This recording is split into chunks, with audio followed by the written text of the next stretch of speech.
Please help me welcome to the DEBx stage, Trystan Trenberth.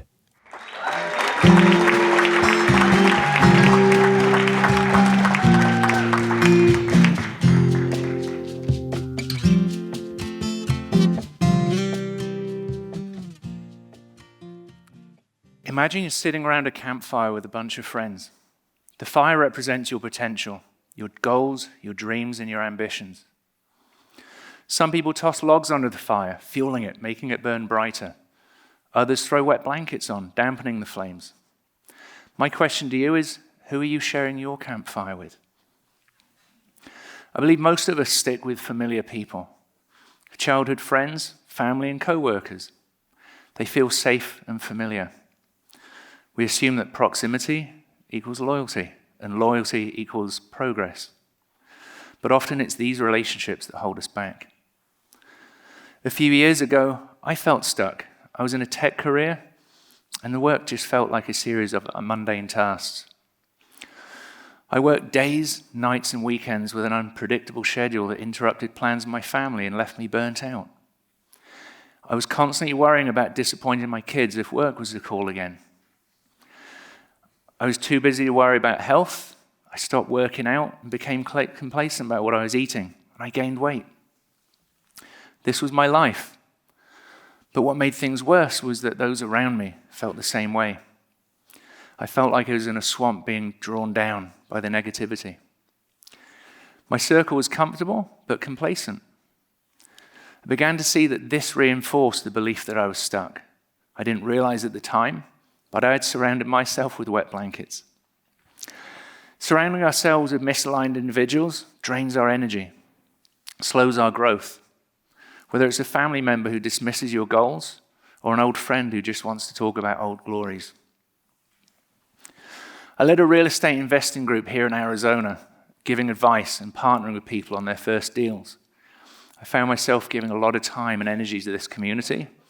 However, very few were as committed as I was in the same way. The more I tried, the harder it seemed to get. They were getting what they needed from the relationship, but sadly I was not. It became clear I needed to change my circle of influence and better align with those that I surrounded myself with. So what if I, instead of passively maintaining relationships, actively curated them?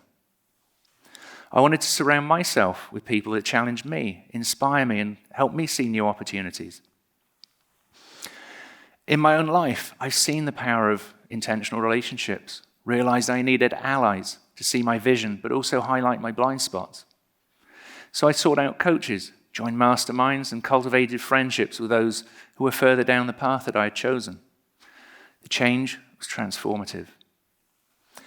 I partnered with people who helped me shift from a negative mindset I was living in to a more positive one, resulting in me moving from full-time employment to becoming self-employed. And I haven't looked back since. I met my friend Chris through a real estate investment group. He became a huge part of my circle of influence.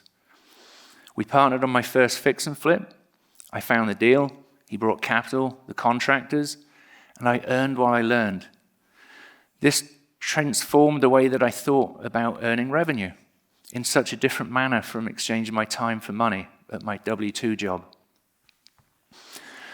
Thanks to those who I chose to align with, my mindset changed, gave me new ways to look at how business can be done. I went from working in that mundane, unpredictable environment to work for myself, building my own dreams instead of somebody else's. In a short time, I renovated 18 houses, and I now own several properties which give me passive income, which means I don't have to work so hard to make money. Because I could see the power of who I align myself with, in January, I hired a dietitian.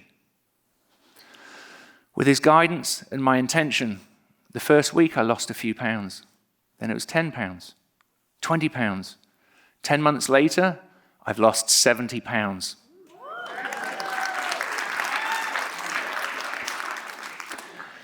More recently, I began running. At first, I struggled to run for a few minutes, but I pushed on, running longer and further. This week, I'll run a total of 30 miles because I'm training for a half marathon in January. It's punny, You see, goals once seemed so distant, but they became attainable because I changed my circle of influence. And those people in my circle saw my potential and hold me accountable. There was an entrepreneur I collaborated with. He spent years in the trenches of his business, barely scraping by. It wasn't until he joined a new peer group of like-minded business owners that he found new partners, strategies, and even investors. Within a year, his revenue tripled. The only thing he changed? His circle of influence. See, when you intentionally curate your network, you accelerate. These people act as catalysts, opening doors, providing guidance, and lifting you when you stumble.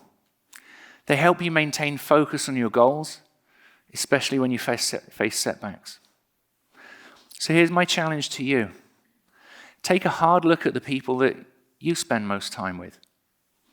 Ask yourself, do they inspire me? Do they challenge me? Do they support my goals?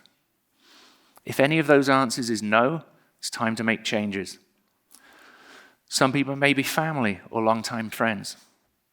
You don't have to cut them off, but you can set boundaries, and you can redirect that time to those who uplift and accelerate you. And remember, longevity doesn't equal alignment. Reflect on whether these relationships are served to help you grow, and make choices accordingly. I spent years giving time and energy to those who didn't see my vision and reciprocate my effort. It left me drained and questioning my path. But when I shifted my focus and surrounded myself with like-minded individuals, everything changed. My goals became clearer, my growth accelerated, and I began to live my dreams. As you guys leave here today, think about your campfire. Who is adding fuel to your fire and who is dampening it? You have the power to choose. Your success, your dreams, and your future depend on it. Thank you.